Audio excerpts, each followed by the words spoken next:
one question I get asked a lot personally is, what do I do as a chiropractor and a master's athlete to stay healthy and fit? My name is Dr. Robin Armstrong. I'm a chiropractor at Willowbrook Chiropractic in Langley. And I'm going to go into a few more details about my 3 top health priorities and what I do to achieve those. So the first one, which you might have already guessed, is exercise. So I am always prioritizing and making time for exercise. And so yes, that means that sometimes something has to give. When we put in something else, then often we have to take something out. We're all really busy.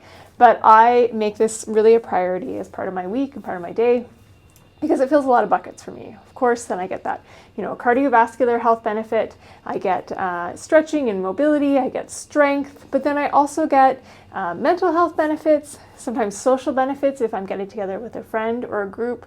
So it can fill a lot of buckets. So I look at my week and I figure out each week, where am I going to fit exercise into my routine? So, sometimes I anchor it to things, like I know that there's 2 days a week that I have lunch hour available to me and I'm going to run on those 2 days. I'm signed up to swim with a group on another day, so that is taken care of. But the other days I kind of have to shuffle things around and figure out where exercise is going to fit in.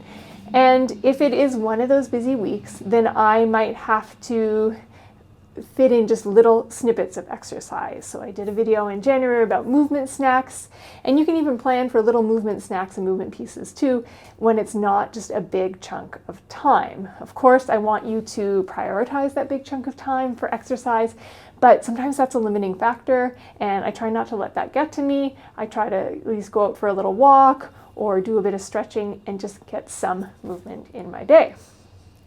The next thing is sleep. And this is really important for all of our family. We've prioritized this since our kids were little, and I really prioritize it for myself. So we all have blackout curtains in our rooms. I sleep with a sleeping mask or an eye mask.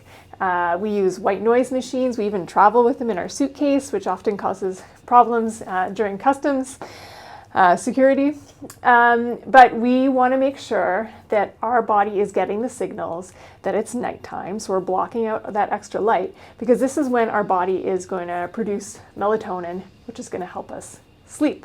Of course, sleep is when we also heal, whether it is you have an injury or a cold, you're fighting something off. So it's really important. I've started taking magnesium, which has made a significant difference in the quality of my sleep. I find that I sleep much deeper because it just naturally makes you feel sleepy. It also helps with any muscle cramps or tension. So if that's something that you suffer from at night, like spasms or muscle tension, then magnesium might be helpful for you. What else do I do? Oh, phone. So this is a tricky one, right? You want to stay away from those screens because we want darkness. We want our body to be signaled that it's nighttime. We can't have a bright light in front of our face. So I do my best to try and not have that the hour before bedtime. I try to read a paper book or listen to a podcast, but just not have that screen. I acknowledge that that is the hardest one. Exercise, of course, can help with sleep quality. So if you are prioritizing exercise during the day, you're more likely to be able to have a better night's sleep. But that said, I try not to exercise too close to bed because exercise is energizing. So the third healthy area I prioritize is having healthy snacks and healthy food available to me. I do have a sweet tooth. I love chocolate, but I try to crowd out any junk food with healthy food, and I have to plan ahead. Like with all of these things, there needs to be a plan so that I'm not, reaching for food from the vending machine or to the drive-through because I've run out of healthy snacks for the day. So I don't do super big batch cooking. There's some people who on a Sunday, they might cook all their food for the week. I don't quite do that, but I do try to make bigger portions. So if I make dinner, I will make enough that I can freeze some portions and then I can take them later in the week for lunch. If I'm going to make a salad, then I make 4 salads and I package those up and I put them in the fridge and I can bring them with me. I also like a smoothie after exercise with some high quality protein in it. So I will make a bunch of those when I make them at once. And then again, if it is a busy week, I'm short on time, then I kind of know my go-to packaged snacks, they're not so bad for me. So I really like the Wendell's gluten-free cookies. So I might just have one of those because I know what all the ingredients are in that cookie. I can read the package and understand it. From Costco, they have these little hummuses. So I might have hummus and carrots as an afternoon snack.